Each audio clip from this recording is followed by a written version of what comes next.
Let me ask you a question. Be honest with yourself. How does your mind feel right now? Does it feel clear? Does it feel calm? Or does it feel like a web browser with 100 tabs open and you have no idea what half of them are for, and the whole thing is about to freeze and crash? I see those smiles, I see those nods. We all know that feeling. We live in a world that worships busy. We wear burnout like a badge of honor. We brag about how little we slept, how full our calendar is, how many emails we have to answer. But let me ask you a direct question, and I want you to really think about it. Is all that noise making you better, or is it just making you tired? Is all that mental chaos making you more successful, or is it just making you stressed? We have confused movement with progress. We have confused noise with action, and deep down, you know it. You feel it. That constant hum of worry, of to-do lists, of past conversations and future fears. It's not a sign of importance. It's a sign of a system that is breaking down. Today we are going to talk about that system. We are going to talk about the one thing that controls the quality of your work, your relationships, your happiness, and your entire life. We are going to talk about the power of a quiet mind. So if your mind is not a browser, what is it? Think of your mind as the command center for your entire life. It's the central processing unit. It's the place from which every decision, every action, every word, and every feeling comes from. Now picture the control room at NASA during a rocket launch. It's calm, it's focused. Screens are glowing with clear data. Voices are quiet and purposeful. Every person in that room knows their job. There is a sense of power, of control, of directed mission. Now I want you to picture the opposite. I want you to picture a toddler's playroom in the middle of a tornado. Toys are flying everywhere. There's crying, there's chaos, there's no order, no plan, just pure unfiltered mess. Which one of those two places sounds more like the inside of your head on a typical Tuesday? For most people it's the tornado room. And then you wonder why you feel out of control. You wonder why you can't focus. You wonder why you snap at the people you love. It's because your command center has been hijacked. The real problem isn't your job, your kids, or your schedule. The real problem is the internal operating system that is trying to run it all. You are trying to launch a rocket from a room full of flying teddy bears. It will never work. Now some of you might be thinking, well, that's just life. It's stressful, I have to deal with it. Or maybe you think a quiet mind is something for monks on a mountain, something soft, something optional. Let me be very clear, and I need you to hear this. This is not optional. This is not a luxury. This is basic maintenance for the most important tool you will ever own. If you do not master your mind, it will master you. Let that sink in. If you do not learn to direct your thoughts will direct you. They will dictate your reactions. They will sabotage your relationships. They will put a hard ceiling on your potential. They will talk you out of taking chances. They will convince you that you are not good enough, not smart enough, not ready. Your unchecked mind will keep you small, scared, and stuck. And you will look back on your life and wonder what you could have done, who you could have been if you had only taken control. That is the stakes, your freedom, your power, your future. This isn't about finding your inner hippie. This is about weaponizing silence. This is about building a mind that works for you, not against you. This is about claiming the single greatest advantage you can have in a noisy world, the power of a quiet mind. So who is causing all this noise in the tornado room? It's not just random chaos. There are specific voices in there. I call them mental parasites. They feed on your attention and they leave you with less focus, less energy, and less peace. You need to know your enemy. The first one is the anxious fortune teller. This voice is always predicting disaster. It lives in a future that does not exist. What if I fail in this meeting? What if they don't like me? What if I get sick and can't work? The fortune teller is a liar. It takes a possibility and turns it into a certainty. It has you living in fear of things that will almost certainly never happen. The second parasite is the grudge-holding historian. This one is stuck in the past. It replays every old hurt, every failure, every embarrassing moment, every conversation where you said the wrong thing. It anchors you to pain you can no longer change. It keeps old wounds open and bleeding. The third voice, and maybe the most vicious, is the relentless commentator. This is the non-stop, judgmental narration of your life. You shouldn't have said that. That was stupid. You're not as good as them. Why did you wear that? You're gonna mess this up. The commentator is a bully that lives in your head, and it never ever takes a day off. These three, the fortune teller, the historian, and the commentator, are not you. They are just noise. But if you don't know how to spot them, they sound like the truth. Now, what is the real cost of letting these parasites run wild? It's more than just feeling a little stressed. You are paying a tax, a silent tax, on your entire life. First, there is the clarity tax. When your mind is full of fog and noise, you cannot see clearly. You can't see the solution to a problem at work. You can't see the right path to take in your relationship. You can't make a good decision because you're too busy listening to the voices of worry and doubt. Bad decisions are born in a noisy mind. Second, there is the energy drain. Constant mental chatter is the most exhausting thing you do all day. It is a slow leak in your fuel tank. You wake up tired because your brain was busy all night running in circles. You feel drained by noon because you've been fighting a silent civil war inside your own head. This is not lazy. This is mentally exhausted. And third, there is the opportunity blindness. When your mind is loud, you miss things. You miss the open shot because you're overthinking. You miss the creative idea because it was a quiet whisper and your mind was screaming. You miss the connection, the insight, the moment of beauty because you were too busy listening to the noise. The cost is your focus, your energy, and your future. This leads us to a simple but powerful choice. It's a choice you are making right now, whether you know it or not. The person who cannot silence the noise is a reactor.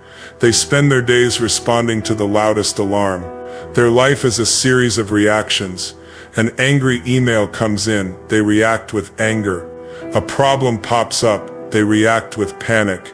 They are like a pinball bouncing from one bumper to the next, driven by forces they don't control. Their life happens to them. On the other side, you have the creator, the person with a quiet mind.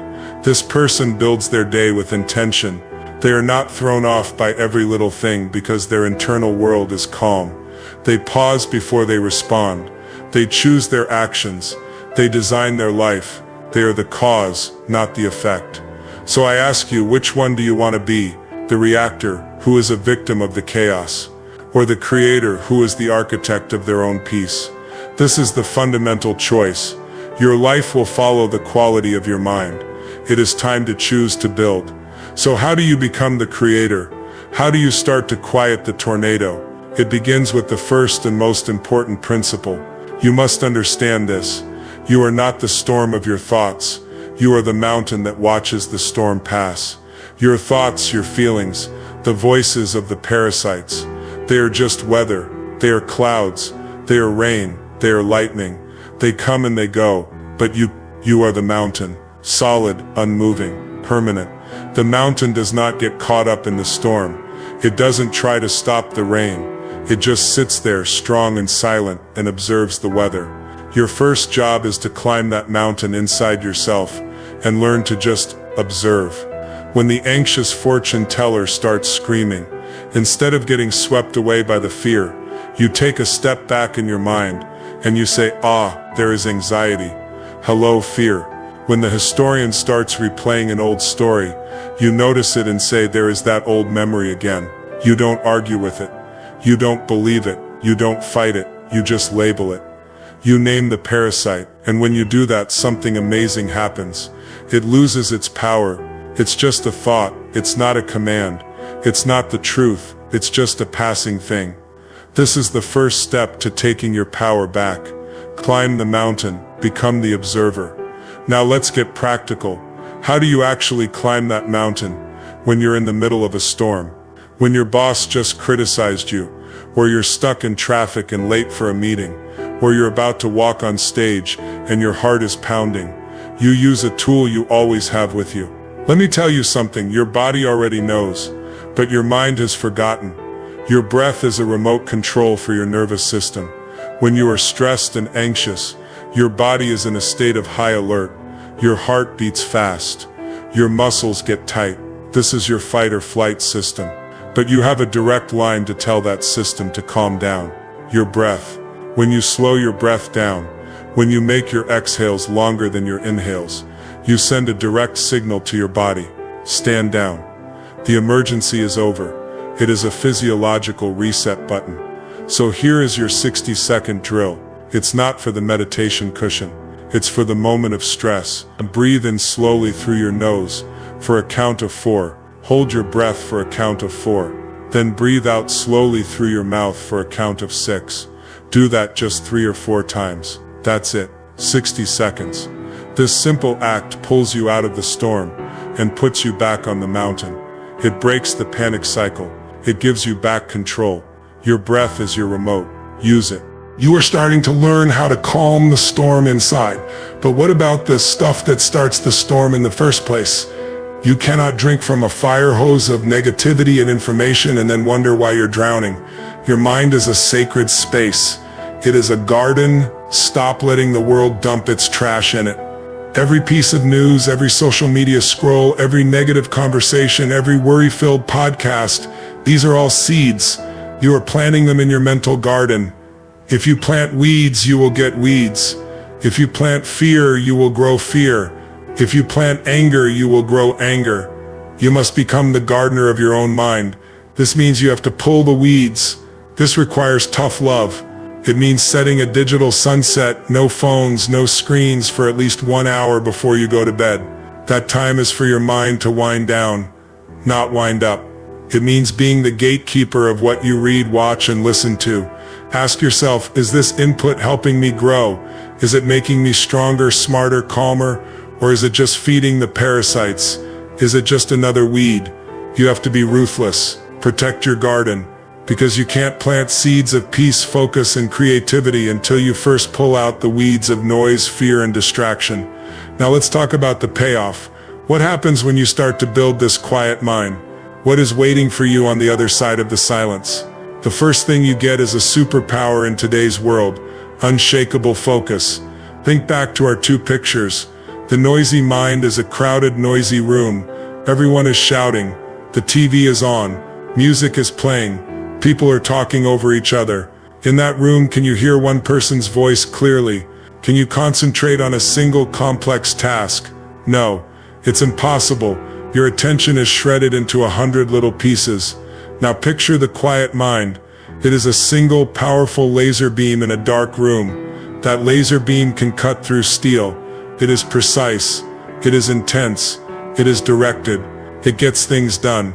When you silence the internal noise, your focus becomes that laser beam. You can dive into your work and lose track of time. You can listen to someone with your full attention. You can see a project through from start to finish without constantly getting pulled off track. This is what real productivity feels like.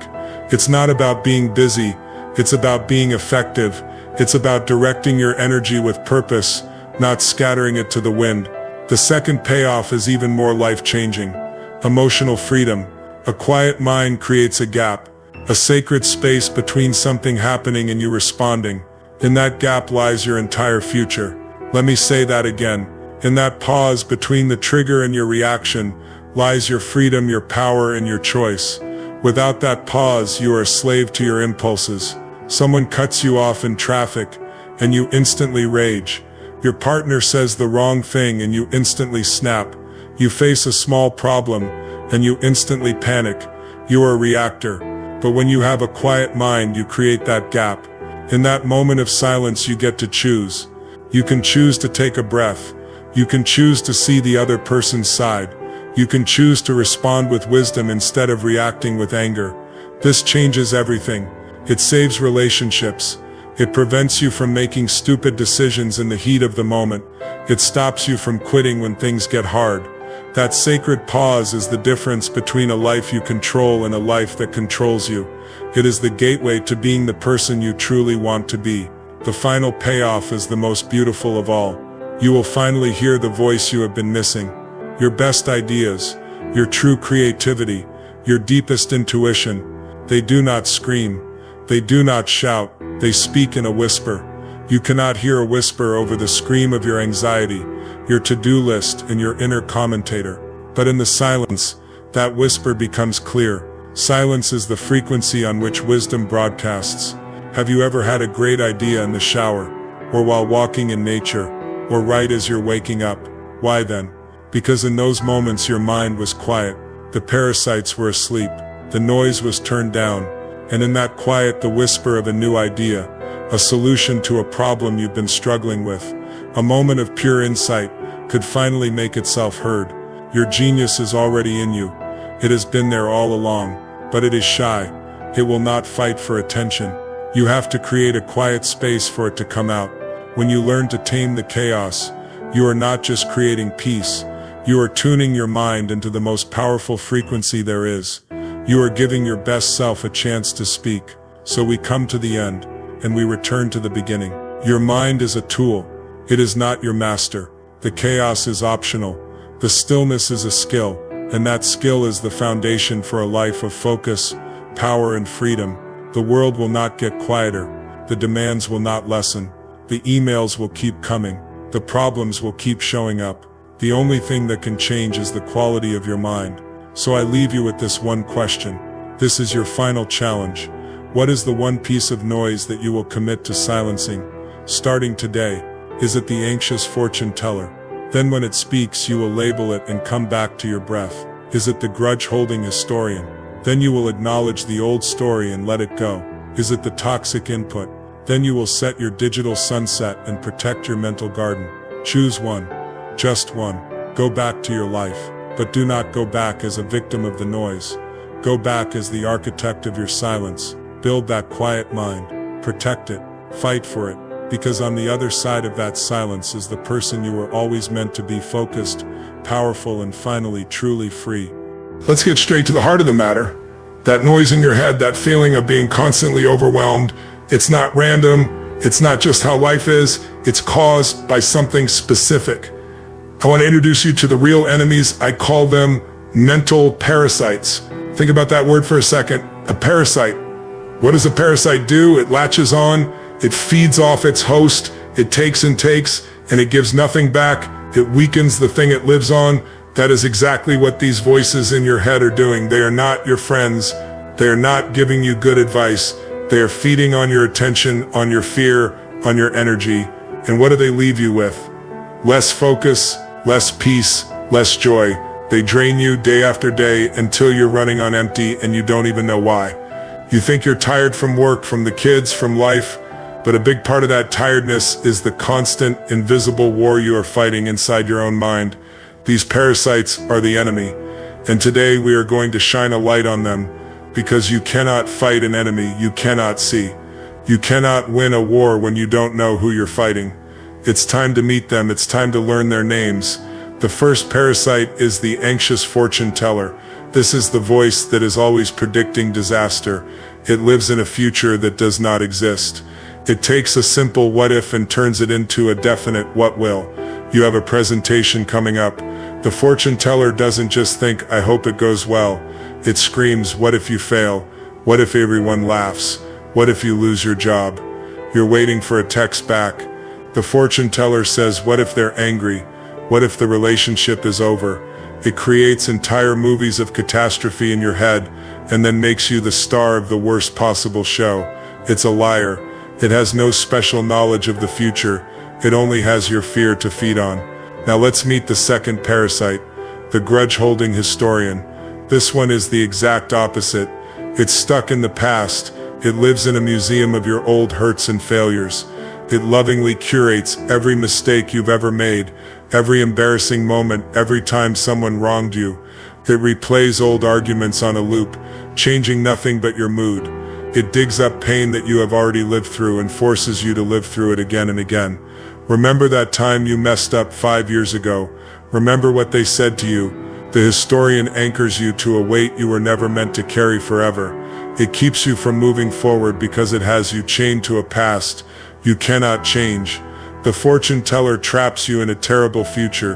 The historian chains you to a painful past. Between the two of them, they rob you of the only thing that is real, the present moment. Now we come to the third parasite, and for many people this is the most damaging one. This is the relentless commentator. If the other two are focused on time, the past, or the future, this one is focused on you right now. It is the non-stop, judgmental narration of your entire life.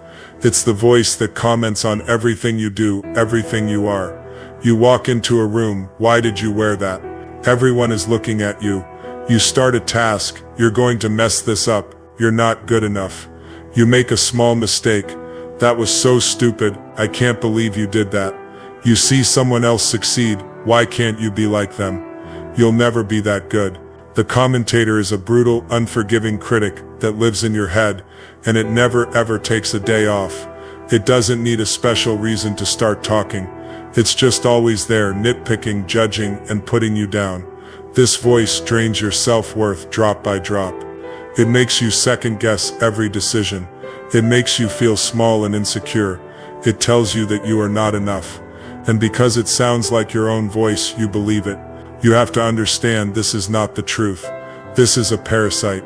It feeds on your self-doubt.